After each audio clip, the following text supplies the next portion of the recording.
এবার ঈদুল আজহায় মুক্তি পাচ্ছে ফ্যামিলি ড্রামা সিনেমা উৎসব। এতে এক ফ্রেমে দেখা যাবে ৬ জন জনপ্রিয় তারকাকে। সিনেমাটি পরিচালনা করছেন কাইজার খ্যাত নির্মাতা তানিম নূর। চার্লস ডিকেন্সের বিখ্যাত উপন্যাস আ ক্রিসমাস ক্যারল অবলম্বনে সিনেমাটি নির্মিত হয়েছে। বলা হচ্ছে উপন্যাসটির বাংলা সংস্করণ এই সিনেমা। এই সিনেমার বড় চমক এর তারকাবহুল কাস্ট। অভিনয় করেছেন জাহিদ হাসান, অপি করিম, জয়া হাসান, চঞ্চল চৌধুরী, সুনেরা বিনতে কামাল, সাদিয়া আয়মান সহ আরো অনেকে।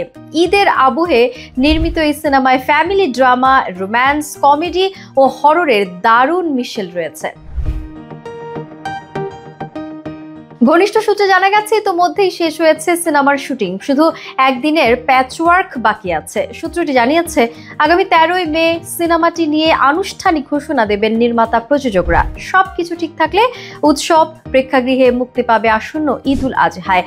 ঈদুল আজহায় মুক্তির লক্ষ্যে ইতোমধ্যে অনেকগুলো সিনেমারই নাম শোনা গেছে। এবার সেই লড়াইয়ে যুক্ত হতে যাচ্ছে নতুন এই তারকাবহুল সিনেমা।